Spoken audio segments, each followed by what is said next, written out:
በሁለት ክብደት አንድ በክብደቱ አንድ ደግሞ ከባድ ሚዛን ሻምፒዮን ተብሎ ተወዳድሮ 2 ማዳሊያ ይዞ መጣ፣ ወርቅ ይዞ መጣ። ከዛ በፊት ሩጠህም ወርቅ ይዘና ምንም ብለህ ወርቅ ይዘና ነጮች የገቡበት አገባ ለብቻ ሴሪሞኒ ይደረግልሃል ለብቻ። አዎ ከዛ ምን አደረገ? ይሄድልህና በቃ ይግቡ ይባልና ይገባሉ ነጮች ያሉበት እና የሆነ ምግብ ያዛል እሱ። አዎ የሆነ ምግብ ያዝ። ያንን ምግብ አስተናጋጁ ነጭ ነው ይዞለት መጣ። ሲመጣ ሲያየው ሰውየው ጥቁር ነው። ይሄ ምግብማ ለአንተ አይሆንም ብሎት ይዞበት ሄደ። ወስዶ አሩን አበላው። ያንን ወርቅ ውሃ ውስጥ ከተተ። እግዚአብሔርን ከዛም ወዲህ ነው ስለ ጥቁር መብት በቃ ማለት ጥቁር ሁሉም ጥቁር ሳይሆን እንደዚህ ዝና ያላቸው ጥቁሮች ከነጮች እኩል ይሁኑ ተብሎ የፈረንጅም እያመነበት መጣ። ከዛ ወዲህ ነው እንጂ እነ ማይክል ታይሰን ፊቱን እኮ አስገልብጦ በሰርጀሪ ፊቱን አስገልብጦ በቃ ጥቁርነቱን ጠልቶ ነው። አስብ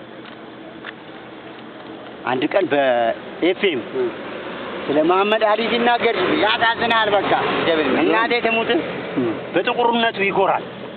ጥቁር ነው በጥቁርነቱ ይኮራል።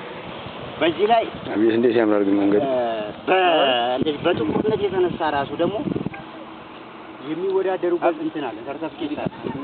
ሀገር ውጪ ወጥቶ ለመወዳደር የሀገር ውስጥ ስፖርት ፌዴሬሽን ምናምን አይደለም እንደሱ ይፈቅድላቸዋል።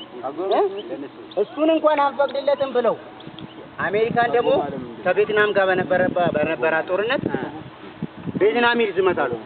ማን እሱን ጥላቻቸው ነው አልዘምትም ብሎ እምቢ ብሎ ወደ 5 አመት ያንን ስፖርት ሳይወዳደር አቆመ።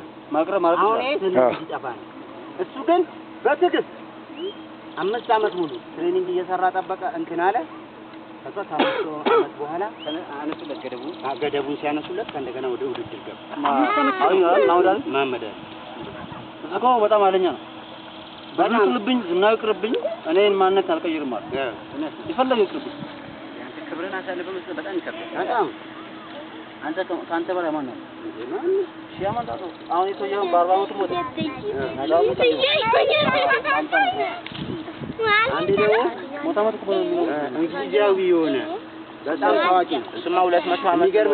እናቴ ደግሞ የመሐመድ አሊ ልጅ አለ ሴት ቦክሰኛ ነው። አሁንም የሆነ ደግሞ የሱ ተፎካካሪ ነበር አሜሪካዊ ነበር። የሱም ሴሊ ቦክሰኛ ነው። ባለፈው እንደዚህ ሲጋጠሙ መሐመድ አሊን አሸንፎታል ያኛው እና እንደዚህ በሚዲያ ምናምን እንደዚህ ተረጋግጥ እኮ ስለዚህ በጣም ተጋነነ በሚዲያ መሐመድ አሊ ማለት ተጋያራስ ምናምን ነገር ምን አለ መሰለህ አንተ ነጭ ጉሬላ ሊጮህልህ ይችላል። ለኔ ደግሞ አፍሪካ ብትሄድ ሰው አይደለም ጎሬላው ራሱ ሊያጨበጭብ ይችላል። ስለኔ ሊያጋነን ይችላል ምናምን ብሎ ወይ የዛኔ ጥቁር በሚገደልበት ሰዓት ማለት ነው ስለ ጥቁር ነፃነት ብታወራ ትገደል ነበር። አዎ ይሄንን ፈርቶ አይደለ እንደ ማይክል ፊቱን ያስገለበጠው ወጥቶ አይደለም ማለት ነው። ግን ይሄንን ትዕግስት አጣ። ቀን ያልፋል ብሎ መከመን ሁሉም እንደ ጋዜጠኞች እኮ ናቸው ተናገሩት። ታጁ እንትን ኢትዮጵያን ሰባሰባ ረድቷታል። እኛናይም ውለታ አለብን። ትንሽ ነው ተውናል። የሆነ ስለ ድርቅ ዘፍኗል። እሱም ደግሞ ሁሉንም ሀገር ነው ሀገር አጠቃሎ ነው ዝና ፈልጎ ነው የዘፈነው።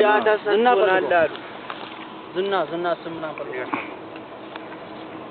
ብዙ ለዝና ነው ለኛ ሳይሆን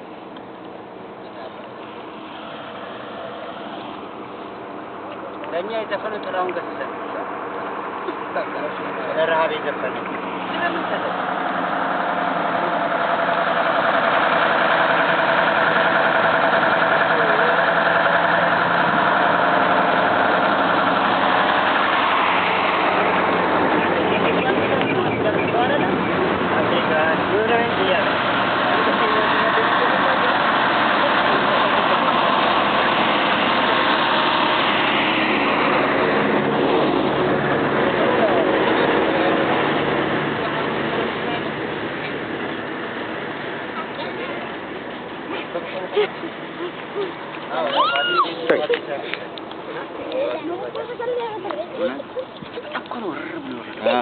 ግብዳ ነው የመታው።